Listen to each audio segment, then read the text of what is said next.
네, 여러분 반갑습니다. 스코어 수학화의 정현경입니다. 만나서 반갑습니다. 자, 드디어 우리가 수학화, 이제 능률교육에서 만들어진 스코어라는 책이죠. 책 제목의 이름은 또 뭐야? 책 제목은 스코어입니다. 그리고 수학화 파트를 진행하게 되는데요. 당연히 이제 수학화에 어떤 단원들이 있는지 여러분들 잘 보셔야 되는데 우선 첫 단원 집합, 그리고 명제, 이 순으로 이제 진행을 해보려고 합니다. 이게 이제 단기 특강형 때로 만들어진 거라서 아마 수업을 듣고 정리하는데 커다랗게 많은 시간이 들어가진 않을 거예요. 선생님도 좀 짧게 구성을 하긴 했는데, 뭐, 기본적으로 이렇게 생각하시면 될 것 같습니다. 하나의 챕터당 두 개의 강의가 들어갈 거야. 뭐, OT 모셔야 돼요. 근데 하나의 챕터당 두 개가 들어갈 건데, 두 강의에서 선생님이 어떤 걸 할 거냐면, OT에서 얘기했듯이, 실전적인 개념과 문제풀이, 그러니까 이제 그냥 기초적인 개념을 필기하고 정리하겠다라고 보시는 것이 아니라 교과서에 쓰여져 있는 개념이, 예를 들면 이런 거야. 잘 봐. A라고 쓰여져 있는 개념이 있어. 근데 시험에 저렇게 똑같이 나오지 않거든. A가 이렇게 바뀌기도 하고요. 이렇게 막 흘려쓰기도 하거든. 그래서 이게 다 너랑 같다라는 걸 확인하는 작업이야. 다시 말하면 교과서에서 표현된 개념이 문제에서 어떻게 이야기가 되어져 있는지 또는 어떻게 변형되었는지를 찾아서 개념과 문제풀이의 그 간격을 계속 줄여나가는 작업, 이게 진짜 개념이거든요. 이게 바로 스코어에서 선생님이 하게 될 역할이고요. 여러분들이 흡수해야 될 바로 뭐예요? 능력이라고 보시면 되겠습니다. 결국 점수를 올릴 수 있는 진짜 개념, 실전 개념, 이 안에서 해결할 건데, 처음에 얘기했듯이 짧고 굵게 진행이 될 거기 때문에 아마 여러분들이 큰 부담감 없이 들을 수 있을 것 같긴 하다라는 생각을 합니다.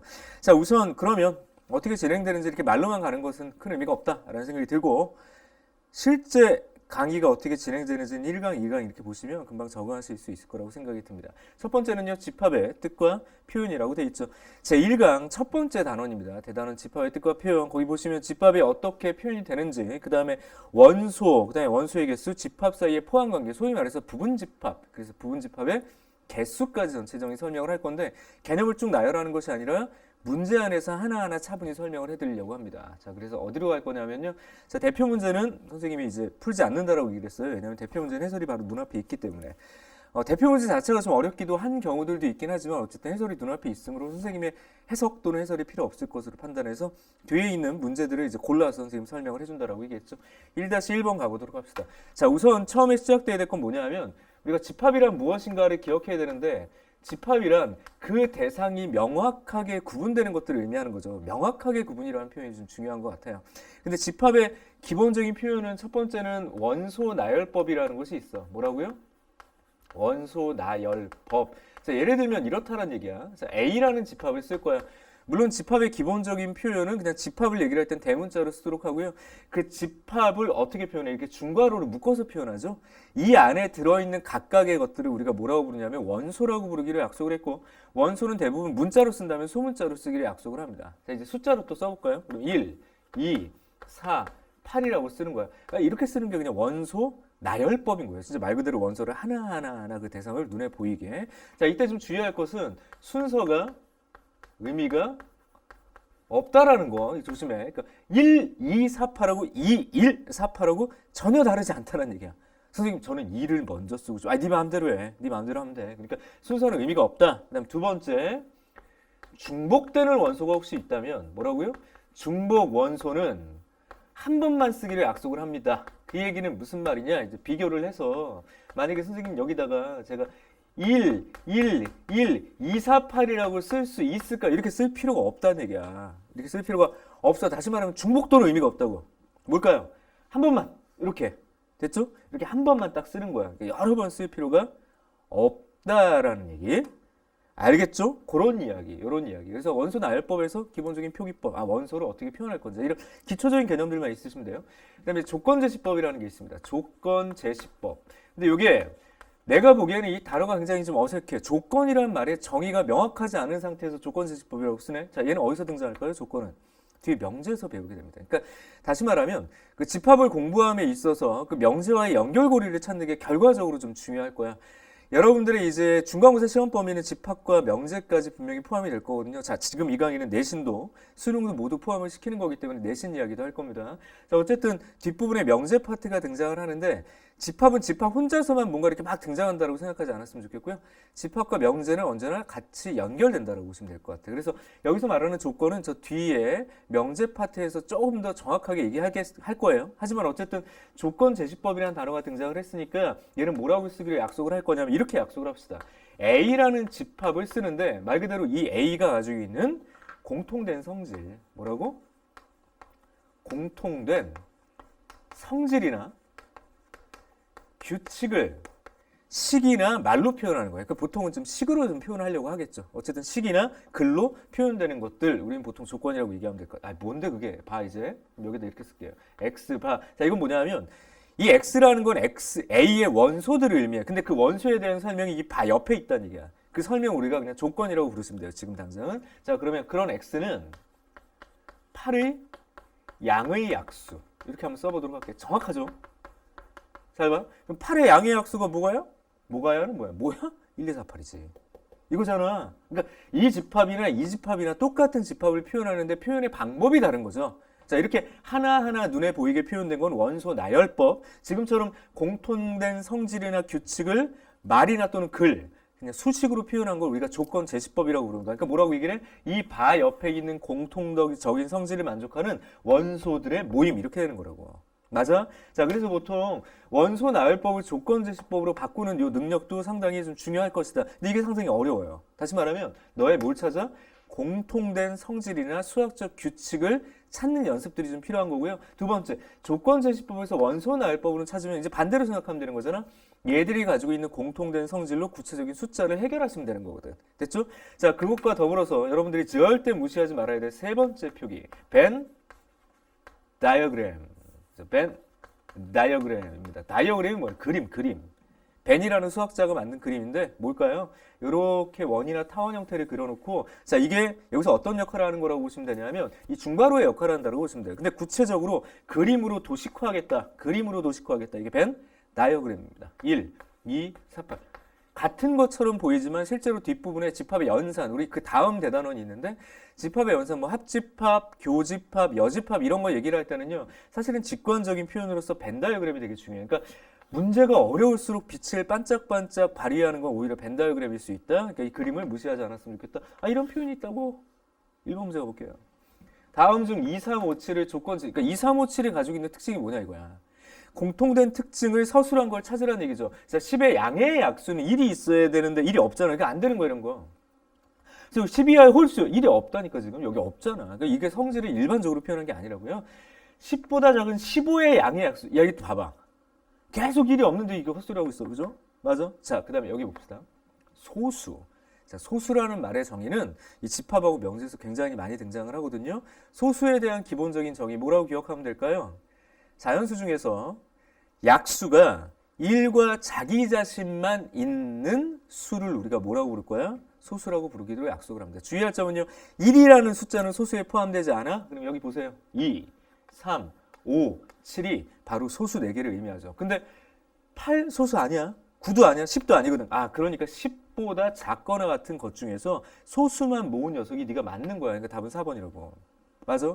5번은 뭘까요? 12하의 3의 말도 안 되는 소리라고 했네. 3의 양의 배수? 그런 건 안 되는 거지. 그러니까 공통적인 성질을 찾는다. 특히나 소수라는 말은 좀 자주 등장을 하니까 소수의 약속을 꼭 기억해줬으면 좋겠다라는 얘기 답은 4번입니다. 됐죠? 넘어가자. 다음 문제. 2번 갑니다. 지워. 자, 이거 이제 학교 시험도 모의고사도 되게 자주 등장하는 유형의 문제라고 보시면 되겠고요. 밑에다가 뭐라고 이제 써놓으시면 되냐면 이렇게 씁시다. 보통 이 단어가 좀 어렵긴 한데 추출이라는 단어를 쓸게요. 추출. 추출이요. 추출. 좀 쉽게 얘기하면 뭘까요? 원소를 뽑아낸다는 얘기야. 맞아? 원소를 뽑아내. 추출할 때 반복 가능. 이렇게 쓸 수 있어. 근데 이거를 이제 수학에서 뭐라고 얘기하냐면 잘 봐. 어려운 단어를 쓸게요. 복원 추출이라는 얘기를 써요. 야, 복원이 뭐야? 자, 뽑았을 때 만약에 여기서 내가 1이라는 원소를 뽑았다. 뭐 마이너스 1이라는 원소를 뽑았다고 그래서 이게 없어지는 게 아니라는 얘기야. 남아 있다고. 자, 추출할 때 반복해서 추출할 수 있다. 이거 이제 수학에서 이거 복원 추출이라는 표현을 좀 써요. 단어가 좀 어렵긴 하지만 뽑은 다음에 자리를 비우지 않아요. 뽑아도 그대로 남는다는 얘기야. 그래? 자, 우선 그 얘기. 자, A라는 집합이 있습니다. A라는 집합은 마이너스 1, 0, 2, 세 개의 원소만 포함되어 있고요. 그다음에 B라는 집합은요, 1, 3이라는 두 개의 원소가 포함되어 있는데 새로운 집합을 만들어내겠대. 자, 이거는 어떻게? 요 약속 그대로 너희들이 불러내면 되는 거야. 자, 뭐냐면 C라는 녀석은 너의 원소에 대한 설명이 있어. 원소가 뭐야? A랑 B랑 곱한 것이 원소래. 근데 A에 대한 설명이 뒤에 붙어 있죠. 조건 제시법이네. 뭐라고 돼 있냐면 A는 하고 이렇게 표기하도록 약속을 합니다. 자, 첫 번째 이야기. 잘 보세요. 원소가 있을 거예요. 원소 A가 집합 A에 다시 속하다. 속할 때 이렇게 얘기할게요. 속할 때 우리는 뭐라고 약속할 거냐면 그러니까 A가 집합 A 원소가 될 때 이렇게 약속하죠. 엘레먼트 앞자리 따가지고 이거 이자처럼 보이잖아. 그죠? 그래서 A에 속한다. 이제 포함이라는 단어가 아니라 속한다라고 얘기할 때 A가 A의 원소 이렇게 얘기하도록 하는 거야. 근데 만약에 B라는 녀석이 A의 원소가 될 수 없다. B라는 값이. 그러면 이때는 어떻게 할 거냐면 지금처럼 표기하기로 약속을 하는 거예요. 근데 여기 보면 뭐라고 돼 있냐면 라지 A의 원소란 얘기야. 이게 그죠? 그다음 두 번째 B 이게 뭐야? 스몰 b는요 B에 있는 원소란 얘기야. 그렇죠? 그 두 원소를 곱하자고. 그래서 나올 수 있는 모든 것들을 찾아가지고 모든 원소를 합하라는 얘기가 되는 거거든요. 자, 문제를 요 밑에서 풀 거니까 요거 이제 기본적인 상식 정도로 그냥 아는 수준이기 때문에 지워 되지? 지워. 이쪽으로 가봐. 그럼 이거 도대체 어떻게 써야 되나? 그러니까 모든 라지 A의 모든 원소가 필요한 거잖아. 그러니까 마이너스 1, 0, 2 이렇게 얘기를 해야 되겠고요. 라지 B의 1, 3. 그럼 보통 그냥 아무 생각 없이 문제를 푼다면 이 두 개를 곱할 거니까 마이너스 1 마치 뭔가 이렇게 분배하듯이 마이너스 1, 마이너스 3 너도 빵, 너 2 이렇게 쓰면 돼. 그러니까 어렵지가 않아. 근데 이때 아주 중요한 전략이 집합 두 개의 원소를 가지고 또 다른 어떤 연산들을 만들어낸다면 테이블을 그려내는 게 더 좋을 거예요. 테이블, 표를 그리라고 표. 이렇게 표를 그리란 말이야. 자, 여기에는요, 스몰 a, 여기 스몰 b라고 할게. 스몰 a는 라지 a의 원소니까 라지 a의 원소가 될 수 있는 모든 것을 써주면 돼요. 마이너스 1, 0, 2 이렇게 써주고요. 스몰 b는요, 라지 b의 모든 원소잖아. 라지 b가 어떤 놈이야? 1, 3이야? 이렇게 써주시면 된다는 얘기지. 맞아요. 예, 그렇습니다. 근데 두 개를 뭐 하자고 그랬어? 이제 곱하자고 그랬잖아. 그러니까 지금처럼 표를 그리게 되면 조금 더 직관적으로 직관이라는 단어도 어렵나? 바로 볼 수 있거든. 그러니까 표를 그려주는 습관을 들이는 게 좋다. 이런 류의 문제는 역시 내신, 수능, 통틀어서 너무 자주 등장하는 기본형 문제거든. 자, 무슨 곱해? 마이너스 1이야. 빵이야. 너 얼마야? 2. 이렇게 되는 거죠.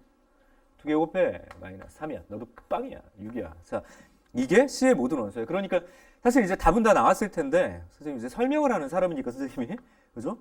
난 문제 푸는 사람이 아니라 설명을 하는 사람이잖아. 다 써주는 거죠. 그러니까 뭐 마이너스 1이 있단다. 0. 근데 똑같은 거 두 개가 있다고 그래서 빵빵 둘 다 쓸 필요가 없다고 그랬지. 그래서 0 이렇게 써주고요. 여기 얼마? 뭐 2 써주고요. 6 써주고 마이너스 3을 왼쪽에다 쓸 걸 그랬다. 자, 순서는 의미가 없다라고 그랬지. 맞아? 그러니까 지금처럼 하나, 둘, 셋. 6개인데요. 아니지. 이거 이제 한 번만 쓰면 되는 거니까 서로 다른 원소가 5개가 있다. 자, 문제에서 근데 뭐라고 그랬죠? 아, 모든 원소의 합을 구하자고 그랬구나. 모두 다 더하면 이 정도 연산을 할 수 있잖아. 1, 3 더하니까 얼마? 답이 4죠. 답 나와라. 뿅! 됐습니다. 자, 어렵지 않은 형태의 문제. 넘어가. 다음 문제 갑시다. 다음 문제 가요. 자, 이 문제도 좀 간단하게 설명할 수 있는데 기호 하나만 기억하시면 될 것 같아요. 기호 하나만 기억하자. 자, 뭐라고 기억할 거냐면 집합은 사실은 유한집합과 무한집합이라는 두 가지 종류가 있습니다. 우선은요. 유한집합은 원소의 개수가 유한개인 것. 무한집합은 말 그대로 무한개인 거야. 맞아?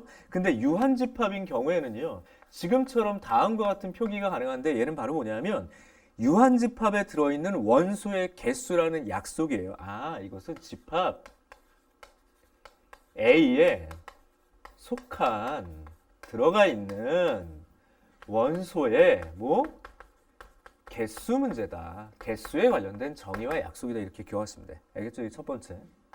그 다음에 이제 참고로 다음과 같은 집합을 얘기할게. 유한집합 중에서 굉장히 독특한 녀석이 있습니다. 바로 뭐냐면 지금처럼 쓸게요. 아, 요거죠, 요거. 이런 걸 보고 뭐라고 하냐면 빌공자를 써서 공집합이라고 합니다. 그러니까 아무것도 없는 거야. 그래서 다음처럼 쓰세요. 집합인데 아무것도 없는 거야. 자, 여기서 이제 직관적인 설명을 해드릴게요. 바로 뭐냐면 집합은 무슨 이렇게 봉다리 같은 느낌 아시면 돼요. 봉다리. 봉다리가 뭐야? 우리 뭐 마트 같은 데 가서 뭐 이렇게 담잖아. 근데 빈 봉다리 같은 애. 빈 봉다리. 봉다리인데 비었어. 아무것도 없는 거라고. 여기다 아무것도 넣지 않았어. 알겠어? 이거 뭐라 그래? 이런 걸 보고 빈 봉다리. 그래서 공집합이라고 부릅니다. 공집합. 이 이야기를 왜 할까? 자, 공집합에는 아무것도 안 들어있잖아. 아무것도 안 들어있어. 이것도 유한집합이에요. 사실은 그 얘기는 너도 얘기할 수 있는 거예요. 뭐죠? 야, 공집합의 원소에게 쓰는 빵이지. 야, 없다. 요 정도. 요 정도 문제로 합니다. 두 개의 집합이 있어요. 자, A라는 집합은 조건 제시법이네. 어려운 조건이 아니야. 보자. 부등식을 풀어내면 되는 거죠. 다음 조건을 만족하는 형태야. 자, 우선 마이너스 3은 우변으로 이항해도 괜찮죠. 간단한 부등식이니까 2x가 자, 우변으로 이항하면 얼마? 8. 뭐 그렇게 설명이 되고요. 양변에 똑같이 3을 더한다라고 얘기를 하셔도 돼요. 네가 8이야 이렇게 써줘. 자, 양변을 2로 나누는데 부등식에서 조심해야 될 건 양수로 나누는지 음수로 나누는지를 좀 체크를 잘 하셔야 돼요. 지금 양수 2로 나눌 거거든요. x는 4보다 작거나 같다. 방강당 이렇게 쓴다고. 자, 근데 제가 뭐라고 그랬냐면 집합 A는 x가 원소가 4보다 작거나 같은데 뭐라고 그랬니? 사연수요. 그러니까 그래서 A라는 녀석의 집합은요. 원소가 딱 결정되네. 유한계로 결정되죠. 자, 질문이요. 자연수란 조건이 없으면 이건 무한한 거야. 몇 개를 어떻게 세내가? 근데 얘가 뭐라고 그랬어? 자연수라고 그랬어. 유한해. 갑니다. 이거 안 써도 벌써 답이 나와. 1, 2, 3, 4 이렇게 되는 거라고. 그러니까 A라는 집합의 원소는 4개다. 그죠? 그러니까 N, A 몇 개다? 4개다. 쉬워 어려워? 어려울 리가. 자, 그다음 B로 가볼게요. B는 18의 양의 약수래. 야, 그럼 B는 그냥 다이렉트 바로 나열할 수 있겠죠. 18의 양의 약수야. 1. 1은 모든 자연수의 약수니까 됐어. 2. 맞아. 3. 4 안 되죠. 5 안 되죠. 3, 6 대칭으로. 18 이렇게 하니까 6. 2, 9, 18. 이거 뭐야. 딱 그냥 이제 중학교 저학년 수준에 기본적인 연산 수준. 초등학교 아이들도 하는 거. 그지? 맞아? 몇 개나? 하나, 둘, 셋, 넷, 다. 야, 그러니까 NB가 뭐야? NB는 6이란 말이죠. 그러니까 6개라고. 자, 이건 단순하게 그냥 2개를 더하시면 되는 연산이니까 2개를 더하면 답이 얼마다? 10이다. 이렇게 보시면 될 것 같아요. 넘어가! 답 나와라 뿅! 됐죠? 다음 문제 갑니다. 복잡하지 않게. 자, 4번 문제도 잠깐 볼까요? 여기서 이제 주의점. 자, 여기서 주의 하나만 따지고 갈게요. 나머지는 어렵지는 않은데 오히려 나 이제 기억에서 여러분들이 약간 헷갈릴 수가 있을 것 같아요. 자, 주의. 자, 보세요. 자, 요거 우리가 뭐라고 그랬어? 빈 봉다리. 맞아? 빈 봉다리, 봉다리가 비었네. 뭐야? 이거 공집합이야. 뭐라고? 공집합. 그런데 내가 봉다리에다가 봉다리를 넣었어. 야, 그럼 봉다리에 봉다리가 들어간 거잖아. 그럼 빈 봉다리라고 할 수 없는 거 아니야? 맞아? 봉지에다가 음식물 쓰레기 봉투를 넣었다고. 그럼 분명히 여기는 음식물 쓰레기 봉투, 봉다리가 원소로 들어간 거라고요. 선생님, 뭔 소린데요? 잘 봐라. 잘 봐. 잘 봐봐봐. 비교야. 얘는 이제 공집합이라고 그랬는데 여기에 만약에 이렇게 썼어 지금. 그럼 봉다리 안에 빈 봉다리가 들어갔으니까 이 겉에 봉다리는 빈 봉다리라고 할 수 없다고. 말이 좀 어렵나? 뭐 이 안에 공집합이라고 표시된 저 기호가 이미 들어가 있기 때문에 이 자체는 공집합이라고 부를 수가 없다는 얘기야. 공집합이 아니다. 그래서 얘를 뭐라고 쓸 거냐면 내가 라지 A라고 한번 써볼게요. 그래서 라지 A는 이 표시를 원소로 갖는다 이거야. 갖는다 이 얘기라고. 그러면 저 녀석의 원소의 개수는 뭐 0이라고 쓰면 안 돼요. 선생님 공집합 아니라고. 얘들은 다르다고. 이 안에 이미 원소가 어떻게든 하나 들어가 있다는 얘기야. 이렇게 써야 된다고. 자, 왼쪽으로 가볼까요? 말이 안 된다 이거죠. 이건 공집합이 아니라 저 공집합의 표시를 원소로 가지고 있는 유한집합이라고. 얘는 그러니까 한계가 있는 거야. 그러니까 기억은 거짓이다 이렇게 이거 조심. 그죠? 지금 내용 같은 경우는 이건 수능 문제에서는 잘 다루진 않아요. 고등과정에선. 딱 학교 시험에서 한두 번쯤 걸고 넘어갈 수 있으니까 기호 정확하게 기억했으면 좋겠다. 니은 가볼게요. 자, x바 x는 100 이하의 9의 양의 배수의 개수 찾으라는 얘기지 그냥. NA니까. 자, 그러면 100 이하니까 9, 18 이런 식으로 해서 어디까지가? 99까지 갈 수 있죠. 그러니까 저 A라는 원소의 개수를 어떻게 찾을 거니라고 얘기하는데 간단한 규칙을 보시면요. 자, 9는 9 곱하기 1, 첫 번째. 얘는 9 곱하기 2, 얘는 9 곱하기 11. 그냥 번호가 매겨지네. 11개. 맞죠? 됐어? 넘어가. 디귿 한번 가볼게요. A라는 집합이 있습니다. A라는 집합은 2보다 크고 6보다 작거나 같은 정수라고 얘기를 했어. 야, 그러면 NA는 이미 끝났어. 3, 4, 5, 6, 4개잖아. 쉽게 가, 쉽게. 이렇게. 자, B라는 녀석은요, X 세제곱은 1이야. 자, 근데 B라는 녀석은요, X 세제곱은 1을 만족하는 그런 X는, 자, 기억해봐. 1학년 때. 1학년 때? 라고 지금도 1학년인데. 저기 수학 상이요. 예, 수학 상을 좀 생각해봐. 거기 보면, 우리가 막 복소수 배워올 때가 나왔거든. 고차방정식이요. 초반에 있었던 고차방정식 내용을 얘기를 할 때 X세제곱은 1을 만족하는 그냥 복소수 범위 내에서의 글은 무조건 3개인데 문제는 이 안에서 실근을 찾았어야 됐죠. 혹시 기억이 안 난다면 써드릴게. 자, 봐. X세제곱 마이너스 1이 0이 되는 놈을 찾으라고. 오른쪽으로 가볼까요? 야, 그럼 이걸 뭐가 가능해? 인수분해가 가능했죠. 혹시 인수분해 기억하려나? 이것도 또 써드릴게요. A세제곱 B의 세제곱 A-B A제곱 이런 거 잊고 있으면 안 되거든. 딱 등장해 지금처럼 뿅 잊고 있으면 안 돼요. 야, 그럼 네가 뭐가 돼? X제곱 플러스 X 플러스 1은 0이야. 자, 실근이라고 얘기를 했어요. 그러니까 X는 1이거나 X제곱 플러스 X 플러스 1은 0인데 이 자리에서 판별식을 써보라고. B제곱 마이너스 4. 자, 판별식이 0보다 작기 때문에 얘는 허근이라고. 실근은 1밖에 없다. 자, 그러니까 NB는 뭐야? 하나밖에 없다. 이렇게 된다고. 빼니까 3이다. 맞지? 이렇게 풀어서 1학년 과정의 내용들 간단한 인수분해나 필수적인 인수분해, 그 다음에 간단한 고차방정식의 풀이 정도, 뭐 복소수의 의미 이런 어떤 기초적인 개념들, 수학상이죠. 1학년 때가 아니라 수학상 내용에 연결되는 부분들을 좀 잊지 않아야 된다라고 보시면 되겠어요. 됐죠? 넘어가. 니은디 다음 문제, 다음 주제로 가봅니다. 자, 이제 여러분들 페이지가 아마 바뀔 거예요. 여러분들 페이지가 아니라 이제 주제가 바뀐다라고 보시면 되겠죠. 거기 보면 집합 사이에 포함 관계라는 표현이 있어요. 이제 지우고 좀 설명하고 들어가도록 할게요. 지워. 사실은 뭐 집합 문제가 어렵진 않거든. 그죠? 간단한 기호 정도만 잘 기억하시면 되는데 뒷부분에 명제로 들어가면서 집합의 성질 그리고 명제적 관점의 이야기는 사실은 좀 복잡해요. 그러니까 집합 첫 단어는 그렇게 큰 위기사항 없이 여러분들 갈 수 있을 거라고 저는 좀 기대를 해요. 자, 우선 집합 사이의 포함관계라는 단어에서 결국엔 이 키워드가 등장하시면 되는 거다. 부분집합이라고 표현해요. 부분집합. 첫 번째 이야기 가보도록 합시다.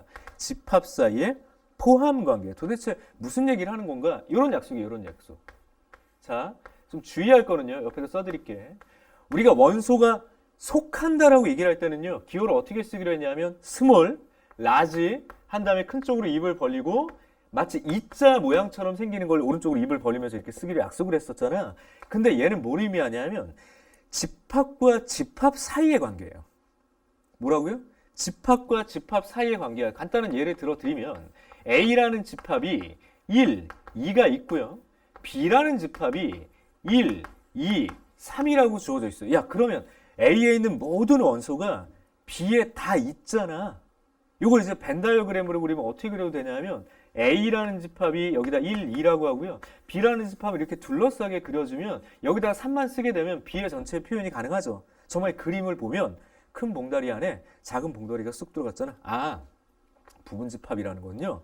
속에 들어가 있는 작은 봉다리라고 생각하면 돼. 속에 들어가 있는 뭐? 작은 봉다리요. 봉다리처럼 생각을 해도 되는 거지. 이렇게. 자, 그래서 우리는 A가 B에 포함된다라는 표현을 쓰기로 약속을 할 거고요. 지금과 같은 기호를 쓸 건데 보통 우리가 어떻게 얘기하면 되냐면 큰 쪽으로 입을 벌린다 이렇게 생각하면 돼요. 이 기호는 되게 욕심이 많아서 큰 쪽으로 입을 벌린다라고 간단하게 직관적으로 표현하시면 돼요. 그래서 A가 B에 포함된다. 간단하게 생각하면 B가 더 큰 것 같아 라고 지금 생각하는 수준인 거야. 근데 얘를 수학적으로 뭐라고 약속하기로 했냐면 다음처럼 약속하기로 합니다. 잘 보세요. 이무의 잘 보세요. 이무의 또는 이 의라는 단어는 수학에서 모든이란 말과 똑같아요. 이무의 x 그게 무슨 말이야? 이렇게 쓴 거라고. 자, A에 들어있는 모든 원소가 어떻게 될 때? B에 포함될 때. 자, 다시 A에 들어있는 모든 원소가 B에도 들어가 있을 때 우리는 뭐라고 얘기할 거야? A가 B의 부분집합이다. 또는 A가 B에 포함된다라고 부르기로 약속을 한 거예요. 그리고 봐봐. A의 모든 원소가 B에 다 있죠. 쏙 들어가 있잖아. 이게 수학적인 정의라고요. 수학적인 약속 이렇게 보시면 돼. 됐죠? 그다음 두 번째. 하지만 그럼에도 불구하고 좀 조심해야 될 게 있습니다. 자, 어떤 걸 조심해야 되냐? 자, 첫 번째 이야기요. 자, 요거 좀 놓치지 않아야 돼. 이게 좀 말이 안 되는 것처럼 보이잖아. 다시 말하면 내가 여기서 직관적으로 뭐라고 얘기를 했냐면 A가 B에 포함된다라고 얘기하면 A가 작은 거야 라고 생각하기가 딱 좋거든. 그래서 그건 직관적이고 간단한 표현인데 그건 수학적으로 약간 문제점이 좀 생겨요. 무조건 작기만 하냐 이거지. 잘 봐. 왜 수학은 정의와 약속이 중요하냐면 자, 이런 거야. 자, 보세요. A에 들어있는 모든 원소가 B에 있으면 A는 B의 부분집합이다. A가 B에 포함된다라고 약속을 한 거잖아. 근데 여기는 지금 보면 자기 자신이 이건 아닌 것 같아요. 똑같은데요 라고 얘기를 할 수 있는데 자, 이것도 말 그대로 맞는 이야기가 되는 거야. 왜 그러냐면 자, A라는 집합을 내가 1, 2라고 썼어. 야, 그럼 당연히 A라는 집합을 1, 2라고 쓰면 내가 뭐라고 약속을 했냐면 너의 모든 원소가 너에게 있느냐라고 물어봤잖아. 아니 A의 모든 원소는 자기 자신한테 무조건 있죠. 그러니까 자기 자신은 자기 자신의 부분집합이야. 이건 그러니까 맞는 얘기라고. 이걸 받아들이는 게 처음엔 좀 힘들 수도 있어요. 부분집합? 부분이라는 말 속에 벌써 작다라는 표현이 들어간 것처럼 보였기 때문에 일상적인 언어로 본다면 이건 좀 말이 안 될 거라고 보이지만 수학에서는 이것은 참이 되는 거라는 얘기죠.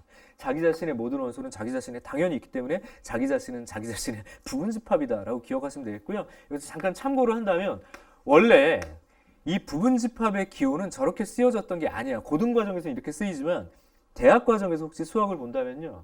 저 기호는 지금처럼 표기가 돼 있어. 대학책은. 난 이 기호를 좀 가져왔으면 좋겠는데 여기 뭐가 있죠? 같다라는 표시가 숨겨져 있어요. 사실은. 다시 자기 자신은 자기 자신의 부분집합. 그러니까 똑같은 집합. 나는 나의 부분집합이 맞는 거야. 그러니까 이 기호 안에는 같다라는 표시가 있다라고 생각하는 것도 괜찮다. 알겠죠? 그 다음에 이제 두 번째 이야기. 두 번째는요. 세상에 있는 모든 공집합이요. 자, 공집합은 원소가 포함되어 있지 않지만 공집합은 모든 부분집합에 다시 할게요. 모든 집합에 당연한 부분집합이라도 반드시 기억하십시오. 여러분들 문제 풀 때 많이 헷갈리기 때문에. 다시요. 공집합은 모든 부분집합의 공집합은 모든 집합의 부분집합이다라는 약속. 이 두 가지를 좀 조심했으면 좋겠다. 이게 시험 문제에서 여러분들이 오답을 제일 많이 기록할 만한 약간 오개념이 될 만한 두 가지니까 기억하시고요. 세 번째 이야기. 세 번째 이야기. 잘 봐. 1번. A가 B의 부분집합이고 B가 C의 부분집합이면 따라가죠. 어떻게 따라가면 될까요? 이렇게 표현되면 A는 C의 부분집합이다. 어떻게 보면 되게 당연한 거 아닌가? 그죠? 나의 원소가 너한테 있는데 얘의 원소가 다 있으면 너의 원소는 C한테 다 있는 거 아니야? 그러니까 A는 C의 부분집합이다 라고 표현하시면 되겠고요. 자, 두 번째 이야기. 자, 두 번째 사실상 새로운 기호가 등장할 수 있는데 바로 뭐냐면 A와 B가 서로 같다. 여기서 잠깐 언급하긴 했죠. 자, A와 B가 서로 같다. 그러니까 집합이 같다는 얘기잖아. 그러니까 A에 있는 거나 B에 있는 거나 same이라고 똑같다고. 근데 이것을 수학적으로 표현하기를 뭐라고 표현할 거냐면 A가 B의 부분집합이 되고 B도 A의 부분집합이 되면 이 상황을 표현하는 두 집합은 서로 같다라고 표현하는 겁니다. 자, 말로 다시 가볼까요? A의 모든 원소가 B에도 있고요. B의 모든 원소가 A에도 있어. 그러면 다 있는 거잖아, 서로. 이게 같다라는 표현이라고. 그러니까 직관적으로 집합 두 개 같은 거는 그냥 집합이 같은 거지라고 생각할 수 있기도 하지만 수학적으로는 다음과 같은 약속을 표기하기로 또는 다음과 같이 약속하기로 한 게 바로 두 집합이 같다라는 얘기가 되는 겁니다. 이 부분에서 조금 논리적인 부분이 좀 어렵긴 하죠. 됐지? 그러니까 이 약속들을 좀 잘 기억을 하고 문제로 가볼게요. 자, 가봅시다. 세 개의 집합이 있대. 세 개의 집합. 자, 지워. 이렇게 싹 지워. A라는 녀석이 있고요. A, X와 X는 2의 양의 배수. 에? 양의 배수? 야, 끝이 없는데 이거? 이런 거 보고 이제 무한집합이라고 그래. 2, 4, 6. 더 쓸 의미가 없지 않니? 자, 보통 무한집합은요. 점 3개 찍으면 돼. 같은 규칙이 계속 반복될 거야. 맞죠? 그러니까 보통 무한집합은 조건제시법으로 쓰는 게 오히려 간단할 수도 있어. 지금 보니까 이제 원소날법 끝없다고. 자, 두 번째, B라는 집합이요. 9의 양의 배수요? 뭐야? 뭐인 거야? 9, 18, 27 계속 갈 거니까 안 쓸게. 18의 양의 배수요. 18, 36 이렇게 쓸 건데 자, 지금 보시면요. 잘 봐봐. 9, 18, 27, 49, 36 뭐 하려고 그러는 거죠? C의 모든 원소가 B에도 있죠. C의 모든 원소가 B에도 있죠. 이거야 그냥. C의 모든 원소가 B에 속해 있을 때 C는 B에 부분집합이라고 부르기 약속했죠. 좀 더 쉽게 가면 이거 다 있네 이쪽에. 나머지는 소위 말하는 포함관계를 설명하기가 힘들죠. 이 교차적으로 뭔가 이렇게 같이 있는 게 없잖아. 그죠? 그러니까 C는 B에 포함된다. 또는 C는 B의 부분집합이다라고 얘기를 하시면 되는 겁니다. 이게 이제 2-1번 기본 내용이라서 그렇게 어렵지 않은 내용이에요. 답 나와 빨리. 5번 됐죠? 넘어가. 됐어. 이 정도까지. 자 이제 2-2번 봅시다. 이거 별표. 요거 별표는 뭐야? 별표 합니다. A라는 집합과 B라는 집합이 어떤 미정상수라고 표현되는 A, 미정상수 A를 가지고 알 수 없게 막 쓰여져 있단 말이죠. A는 지금 두 개가 보이고 B도 사실은 두 개가 보여. 근데 이거 뭐라고 그랬냐면 A는 B의 부분집합이고 B도 A의 부분집합이다. 밑줄 쫙 넣어. 여기에 별표 띵 이렇게. 아, A가 B의 부분집합이고요. B도 A의 부분집합이면 A랑 B랑 어떻다는 얘기야? A랑 B랑 같다고. 그냥 같은 애라고. 그럼 여기도 두 개, 여기도 두 개니까 서로 뭐 같아지겠죠. 야, 그런데 이걸 만족하는 A를 도대체 어떻게 찾아야 될까? 써볼게요. 너 A 플러스 2야.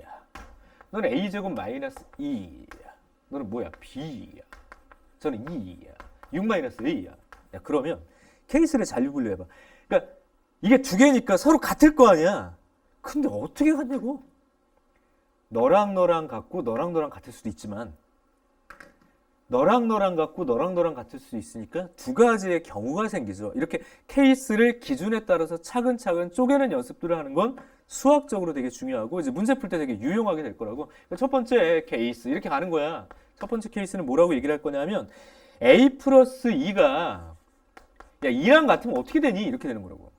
야, 얘랑 같으면 그럼 이 경우는 A가 0인 경우잖아? 그렇게 되면 A라는 집합은 A가 0이니까 2야. 마이너스 이렇게 된 거죠. A가. 아니, 당연한 소리 아니야. 이게 지금 두 개 같다 그러면 이제 A가 0이니까. 그럼 B라는 집합을 써봐요. 뭔가 이상한가? 자 볼까요? A가 0이라고 했으니까 2야. 근데 6이야. 이게 말이 돼? 아, A랑 B랑 같아야 되는데 이건 말이 안 되죠. 이거 뭐 두 글자로 모순 이렇게 부르기도 하는데 어쨌든 답이 될 수 없다고 얘는. 그럼 두 번째 케이스. 케이스 2 갑니다. 두 번째는 뭐라고 그랬어? 야 너랑 너랑 같을 수도 있잖아. A 플러스 2 하고 6 마이너스 A 같다면 너 이항 해봐. 2A가 8이야. 따라서 A가 얼마야? 4야. 아 그래? A가 4야. 딱 단순하게 A가 4야? 대입해. 예? A가 다시 할게요. A가 4라고? 정신 안 차리니? 다시 가볼게. 왜 A가 4가 나왔죠? 잘못 계산했으니까 넘어갈게. 2A고요. 네가 얼마야? 여기가 4지 바보야. 그래서 A가 얼마예요? 2입니다. 정현경 정신 차려. A가 2니까 집합 A를 다시 써드리면 이 자리가 4겠죠. 그러니까 여기다 그냥 대입한 거야. 그럼 여기 대입하니까 얼마? 2야 이렇게 되는 거죠. 2, 4든 4, 2든 상관없다고 그랬고 B 한번 가볼게요. B는 여기가 2입니다. 너가 3입니다.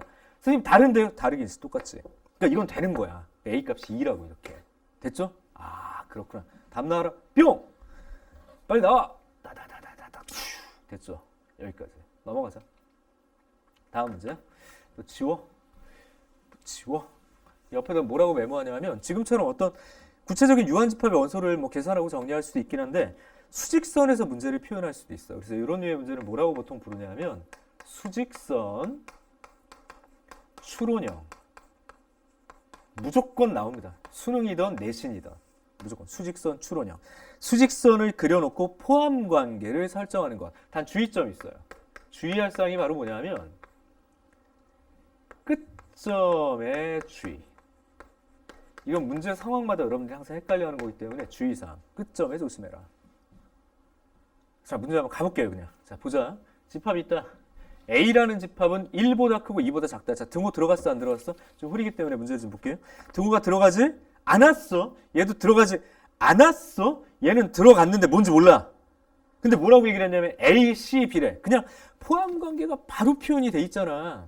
맞아? 그리고 내가 누누이 강조했죠. 어쨌든 같을 수도 있다라는 거 좀 잊지 않았으면 좋겠어. 어쨌든 여기 등호가 있는 것처럼 보여라. 어쨌든 저 조건을 만족하는 집합 C가 어떻게 만들어지는지를 찾아보란 얘기야. 아, 어떻게 찾아야 되나? 그죠? 잘 봐. A라는 집합이 있어? 야, 그럼 그리라고. 수직선에 쭉 그려. A는 여기가 1이야. 자, 보통 우리가 포함되지 않으면 구멍을 뽕 뚫어놓죠. 구멍 뽕 됐어. 두 번째 여기도 구멍을 뽕 하면 지금처럼 표현된 게 A라는 집합인 거예요. 그냥 조그맣게 쓸게. 됐죠? 자, B라는 집합은 왼쪽으로 그리면 되겠죠. 마이너스 1이 1보다 작잖아. 그러니까 두 칸만큼 왼쪽으로 하게 마이너스 이렇게 써주면 되겠고요. 세 칸만큼 오른쪽으로 하게 5 정도 이렇게 대략적으로 찍으면 돼요. 위치만 표현하시면 되니까 여기 5라고 쓰라고. 자, 포함되지 않았기 때문에 구멍이 뽕 이렇게 돼 있다고요. 구멍이 뽕 뚫려 있습니다. A라는 집합과 B라는 집합이야. 자, 그런데 거기에 무엇을 표현해야 되냐면요. 무언지는 모르지만 A와 B. 자, 우선 등호가 있으니까 간략하게 표현한다면 이 안에 잘 봐. 포함. 지금 이 그림을 그냥 얘기하는 거라고. 이렇게 포함. 내 말 맞아. B 이렇게. 맞아.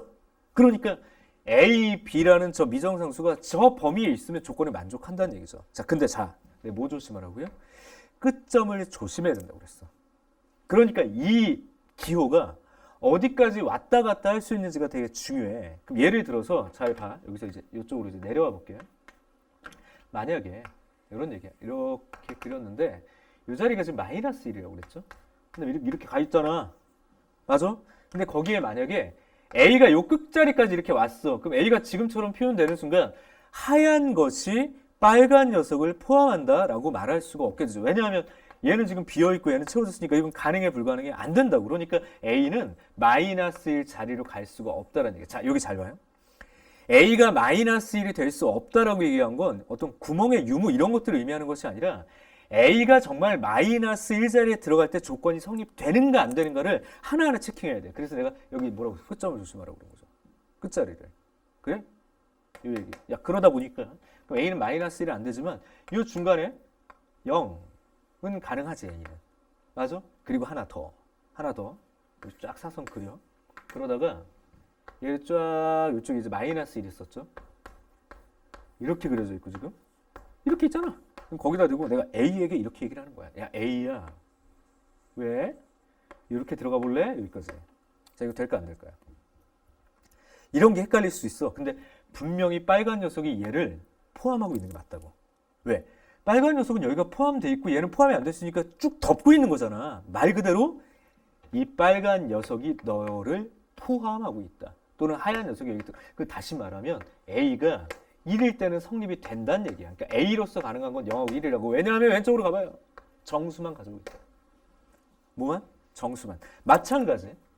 오른쪽도 봐요. 이제 B 한번 보자고. 자, B로서 가능한 건, 야, B가 2일 때 가능하냐고, 나의 질문은. 이거 헷갈리지 마시고요. B가 이 자리에 와도 빨간 게 포함하지요. 맞는 거죠. 3. 당연히 되죠. 4. 근데 문제는 이제 5 보란 말이야. 여기에 5가 되는 순간 이 바깥쪽이 얘를 포함한다라고 말할 수가 없게 돼요. 얘는 데리고 있는데 너는 못 데리고 있으니까. 그러니까 5는 안 된다고.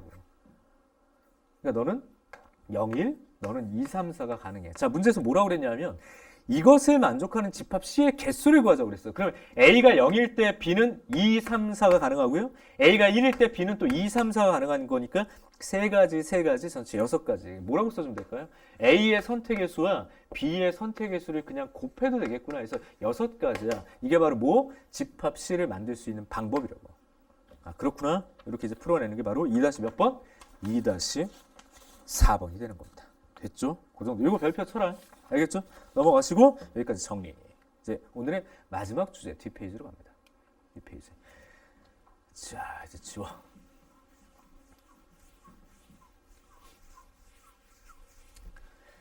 선생님 매 시간마다 한 가지 얘기를 좀 들려주기로 했었죠. 그죠? 오늘 뭐 첫 시간이라서 앞쪽에 조금 시간이 가고 있는데 어쨌든 오늘의 이야기 한번 가보도록 할게요. 오늘의 이야기는 바로 이거예요. 열심히 노력하다가 갑자기 나태해지고 잘 참았다가 조급해지고 희망에 부풀었다가 절망에 빠지는 일을 반복하고 있다. 이게 누구죠? 니들 아니야? 수학 공부할 때?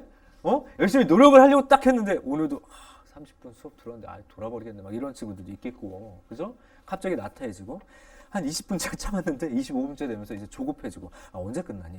뭐 이런 거. 그래서 요쯤 되면 저거 보는 애들 있어. 이거 런닝타임 보는 애들 있거든. 야, 이거 뭐야? 이거 한 60분 가네.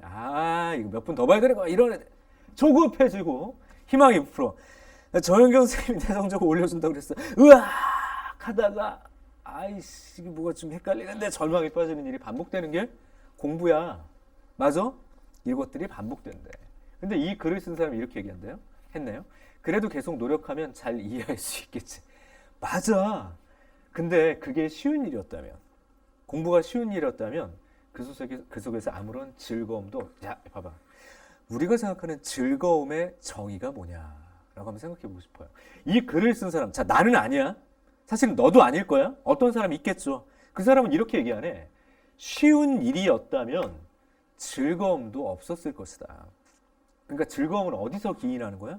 쉽고 편안한 데서 기인하는 건 아니라는 걸 이 사람이 알게 된 거죠. 뭘까요?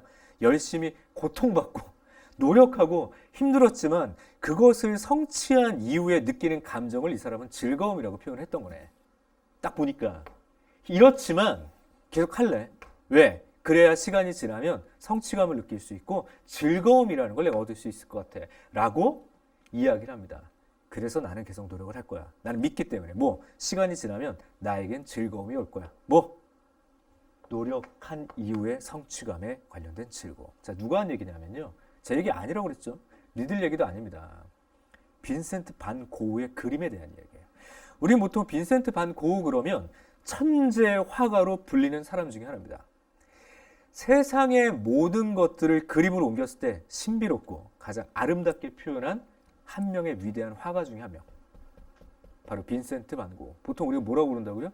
천재 화가라고 부르지만 우리가 생각하는 그 사람의 이면에는 굉장히 어려운 일이야. 이 사람이 뭐라고 한 거냐면 자기 자신이 그림을 그리려고 할 때마다, 자, 천재니까 그림이 쫙쫙쫙 나와야 되는 거 아니야? 쫙쫙쫙 이렇게 막, 그리고 그림 그리는 일이 막 너무 행복하고 막 영감을 받아가지고 막 1초 만에 다다닥 그게 아니었던 거야. 수만 점의 그림 중에 몇 개만이 명작으로 남아있을 뿐이에요. 수많은 습작, 연습, 고통의 순간.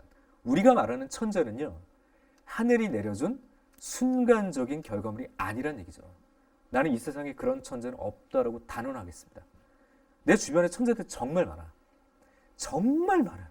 너무 많은 것 같아. 특히나 수학 선생님들 중에 머리가 타다다닥 하는 사람부터 시작해서 선생님 친구들 중에 의사인 친구들 많은데 요즘 의사들은 왜 이렇게 머리가 좋네. 정말 똑똑한 후배들, 어린 의사님 분들도 되게 많고요. 근데 내가 그 사람들을 봤을 때 하늘이 내려준 재능이라는 제목이 이름이 좀 잘못됐다라는 생각이 들었던 것 같아. 하늘이 이 사람한테 준 건 딱 하나였던 것 같아. 나는 끈기라는 생각이 들더라고요. 고흐는요, 하늘이 내려준 어떤 재능을 가지고 있었던 거냐면 바로 이거야. 노력의 재능이야. 나 오늘 첫 시간에 그 얘기를 해주고 싶어. 첫 강의를 들었어. 그리고 이게 기초적인 개념 강좌가 아니니까 좀 스피드 있게 막 갈 거란 말이죠. 생략되진 않지만 분명히 압축적으로 가다 보니까 너희들의 호흡을 가끔은 못 기다려 줄 수도 있는 거야. 이게 탁탁탁탁 끊어지나가니까. 그러다 보면 너희들은 무슨 생각이 드냐면 이런 생각이 들 때가 좀 있을 수도 있을 거야. 노력을 하려고 그랬는데 뭔가 이렇게 막 게을러져서 2강, 3강 천천히 듣게 되는 경우들이 생길 수도 있고, 잘 참았는데 갑자기 이거 언제 다 듣니라는 조급한 생각이 들 수도 있고, 이랬다가 뭐야? 이렇게 되는 수도 있죠. 하지만 잘 들어. 이건 누구에게나 있는 거라고. 알았어? 너만 그런 게 아니라 누구에게나 있는 거야. 천재라고 불리는 사람도. 해결 방법을 밑에서 알려주고 있다고. 바로 뭘까? 계속해서 노력하면 결과가 뭐라고요? 배우는 즐거움을 느낄 수 있다. 선생님이 이 자리에 있는 이유입니다. 정현경이라는 선생님은요, 너희들에게 즐거움을 줄 수 있어. 근데 그 즐거움의 정의가 바로 이거라고. 알아가는, 알게 되는. 자, 우리 능률 스코어 시작을 합니다. 이 강의가 끝날 때쯤이면 이 단어가 무엇을 의미하는지 어느 정도 이해는 할 수 있을 거예요. 자, 긴 강의가 아니라고 그랬어. 내가 견디라고 그랬어. 그리고 끝까지 오라고 그랬어. 마지막 순간에 이 고우가 했던 얘기를 10%라도 이해할 수 있으면 우리는 성공입니다. 그런 즐거움을 얘기를 하는 거구나. 계속 이어나가야지. 어떤 과목이든지 어떤 단원이든지 그렇게 생각한다면 여러분들은 달라질 겁니다. 누구처럼? 고우처럼. 누구처럼? 정현경처럼 달라질 거라고. 알았어? 그것이 오늘 처음 여러분들에게 드리는 이야기예요. 자, 이제 수강 후기에다가 뭘 남기라고 그랬죠? 그날의 이야기들을 남겨야 돼. 자, 이 중에서 의미 있었던 글을 그대로 후기에다 남기시고 여러분들의 다짐을 올려주시면 제가 그 글을 보면서 거꾸로 나도 힘을 얻을 거야. 자, 오늘 1강 반고우의 이야기였습니다. 노력, 그리고 지속적인 노력을 통한 결과, 그것이 진짜 즐거움이다. 여러분들이 그런 성취감과 즐거움을 느꼈으면 좋겠다라는 얘기를 하면서 넘어갑니다. 얘들아, 자, 끄지 말고 계속 보란 얘기야. 자, 가볼게요. 자, 뒷페이지로 가보면 이제 그 집합에서 오늘의 마지막 주제라고 볼 수 있는 어떤 부분 집합, 관련된 이야기 중에서 부분집합의 개수에 관련된 이야기가 등장합니다. 자, 오른쪽으로 가볼게요. 잘 봐. A라는 집합이 있는데 A라는 집합이 유한집합이야. 그래서 A1, A2, A3 이런 식으로 가서 AN까지 있다고. 이랬을 때 A로 만들 수 있는 A의 모든, 자 조심해, 부분집합의 개수예요. 뭐의 개수? 부분집합의 개수를 구해보자. 자, 원소의 개수가 아니야. 부분집합의 개수야. 자, 결과가 뭐가 되냐 하면 2의 n제곱이 된대. 뭐가 된다고요? 2의 n제곱이 된대. 라는 이야기가 있어. 야, 도대체 이게 왜 그러지? 예를 들어볼게요. 야, A라는 집합이 1이 있고 2가 있고 3만 있어. 그럼 이걸로 만들어질 수 있는 부분집합은요. 부분집합이야? 야, 공집합 있지? 하나짜리 원소를 가진 아이들, 얘도 부분집합이죠? 이 녀석의 두 개의 원소 1, 2, 1, 3. 아, 글씨 왜 이래? 2, 3. 나 자체도 부분집합. 그러니까 몇 개가 나오냐? 하나, 둘, 셋, 넷, 다섯, 여섯, 일곱, 8개. 8개가 나온다고. 그러니까 이 8개는 2의 세제곱이다라고 약속할 수가 있으니까 이 정도로 유추할 수도 있겠지. 근데 좀 더 다른 방법으로 설명을 해드리면 이런 얘기야. A라는 집합을 선생님이 벤 다이어그램으로 그릴 거야. 부분집합은 보통 이 안에 작은 봉다리 형식으로 표현을 하면 되겠죠. A의 부분집합. 그럼 잘 봐. 1이라는 원소가 여기 있을 수도 있고 여기 있을 수 있는 거냐. 1이 여기 딱 들어갔다. 그러면 이 X는 1이라는 원소를 가질 수도 있지만 갖지 못할 수도 있어. 이렇게. 부분집합이 1을 가질 수도 있지만 못 가질 수도 있다고. 맞아? 그러니까 1 입장에서 갈 수 있는 선택의 방법은 두 가지야. 두 가지. 네가 갈 수 있는 선택의 방법은 두 가지라. 작은 봉다리로 가거나 바깥으로 가거나 둘 중에 하나고.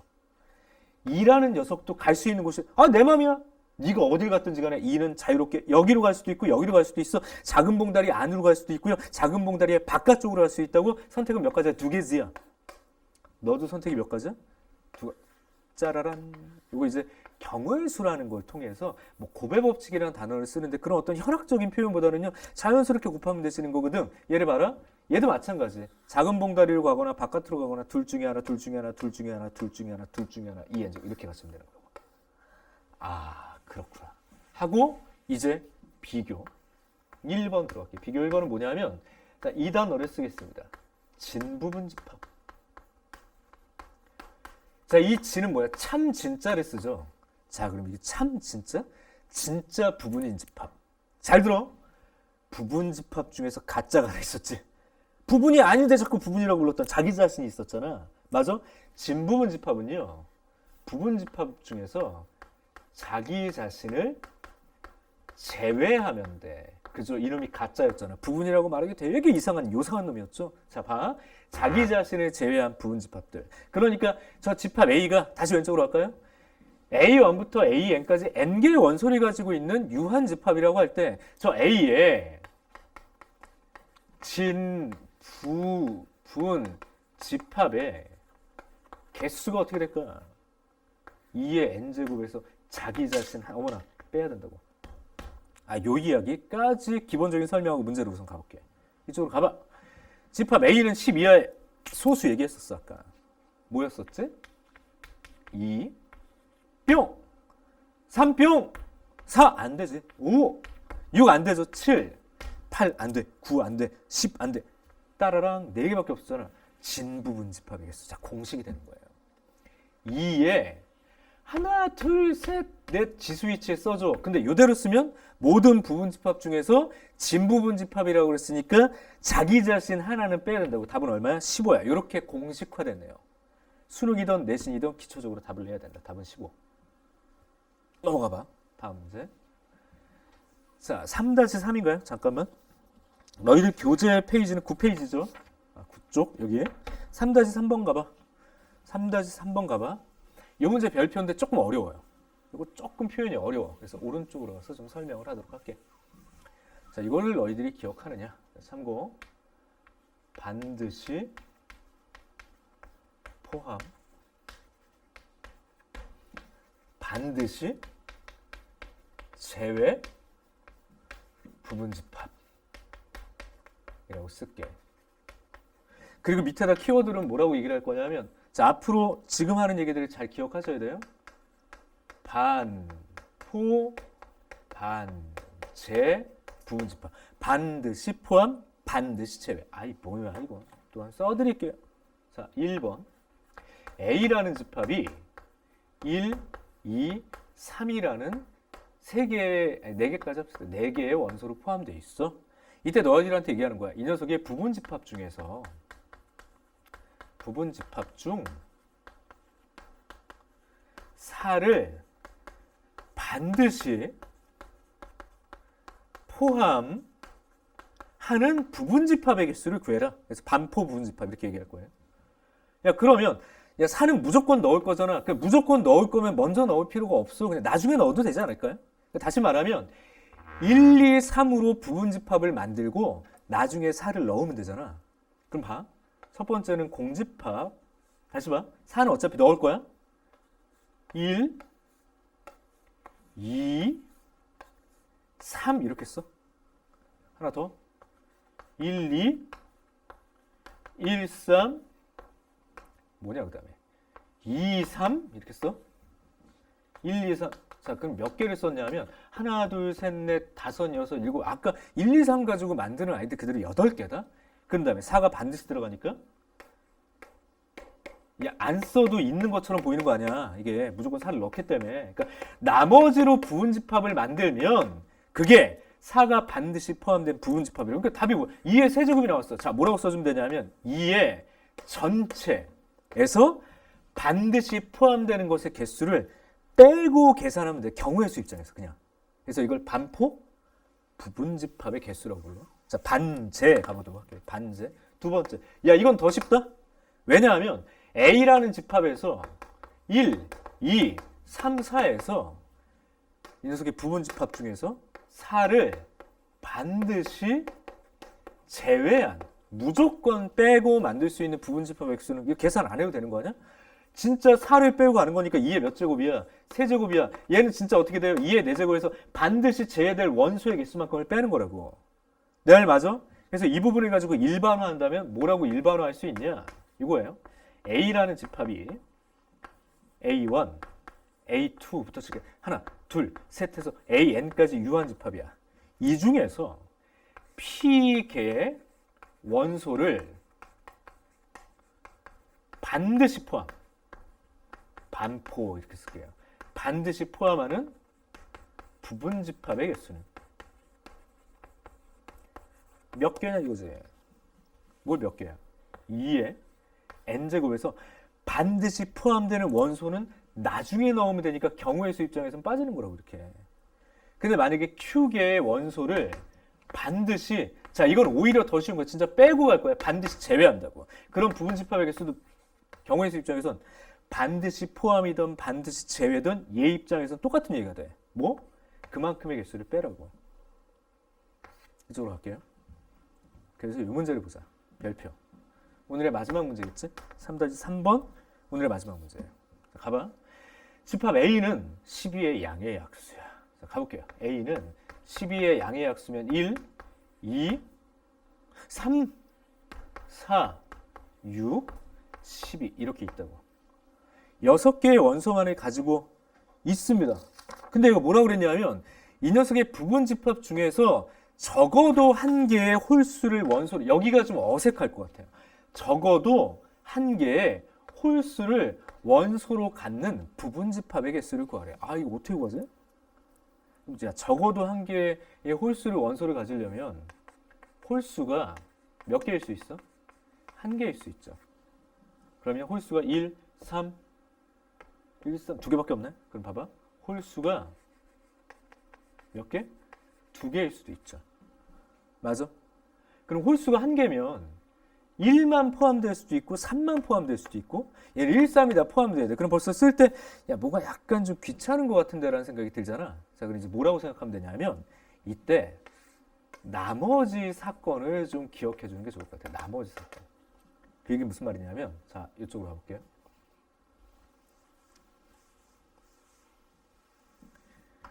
전체의 경우를 선생님이 이렇게 그림으로 좀 그려볼게요. 전체의 경우를 그려보면 얘를 홀수 기준으로 설명할게요. 홀수 기준. 이 전체는 바로 뭐냐면 부분집합 전체라고 보시면 돼요. 그냥 부분집합. 만들 수 있는 모든 부분집합들이야. 그 중에서 홀수를 기준으로 했을 때 홀수가 0개일 수도 있죠. 지금처럼 홀수가 1개일 수도 있죠. 지금처럼 홀수가 여기까지가 끝이잖아. 홀수가 지금 2개밖에 없으니까 1, 3이니까. 맞아? 그런데 잘 봐. 얘가 구하라는 게 이거의 개수란 얘기야. 부분집합 중에서 이만큼. 그러니까 얼마나 귀찮아. 벌써 여기서 또 나눠줘야 되잖아. 근데 전체 부분집합에서 얘들을 빼내면 되는 거 아니야? 그 얘기라고. 이런 거 이제 뭐라고 하냐면 여집합이라는 단어를 나중에 쓸 거예요. 물론 지금 배운 거야, 안 배운 거야? 안 배운 거야. 왜? 다음에 연산에 등장해. 이 연은 나머지 여자를 써주는 겁니다. 다시 말하면 전체가 아니라 전체에서 내가 원하는 것이 아닌 나머지를 빼내는 게 어떠냐고 제안을 하는 거예요, 내가. 그럼 전체의 개수는 뭐냐면 부분집합 전체의 개수니까 2의 6제곱이겠죠. 그럼 그 중에서 뭘 빼면 되냐 하면 부분집합 중에서 홀수가 절대 반드시 포함되지 않는. 내가 왜 저 설명을 했겠냐고. 홀수가 반드시 포함되지 않는. 그럼 여기 어떤 경우의 수가 들어가야 되는 거냐면 n이라고 쓰면 헷갈리려나? 이렇게 써볼까요? 자, 어떤 경우의 수가 빠져야 되냐면 홀수가 이렇게 써드릴게요.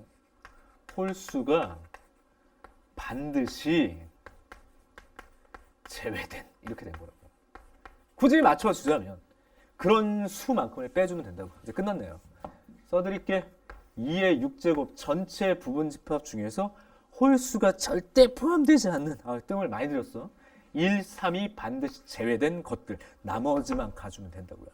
2의 4제곱. 그러니까 저렇게 하나하나 구할 필요가 없이 전체에서 나머지를 빼주는 게 맞다고. 됐죠? 2의 세제곱으로 묶어내면 2의 세제곱 2의 제곱 마이너스 1이네? 얘는 얼마야? 16이네? 그럼 넌 얼마야? 3인가요? 그죠? 못 찾으라고 그랬어? 이거 개수 구하라고 그랬죠? 그럼 됐어. 그럼 어쨌든 답은 48. 이렇게 답이 나오는 거예요. 이게 바로 몇 번? 3-3번. 오늘의 마지막 문제고 여기 뭐라고 되어 있냐면 중요 표시가 되어 있어. 반드시 여러분들 정리하시고요. 3-4번. 이렇게 이제 한두 문제 정도 계속 이제 빠질 수 있는데 여러분들 숙제입니다. 꼭 3-48이었고요. 요거 숙제. 꼭 풀어보시길. 알겠죠? 오늘은 여기까지고요. 우리 다음 시간은 이렇게 얘기가 돼요. 그러니까 기본적인 어떤 개념들과 더불어서 문제풀이가 들어가는 거고 실전 개념과 더불어서 그리고 그 실전 개념을 정말 문제에서 적용하는 난이도 있는 문제까지 가져오는 부분이 바로 실전 문제 마무리 파트입니다. 그래서 다음 시간에는요. 집합의 표현과 제목이 뭐였어? 집합의 뜻과 표현에서의 실전 문제 파트를 보도록 하겠습니다. 수고 많았고요. 다음 시간에 볼게요. 이상 정현, 경이었습니다.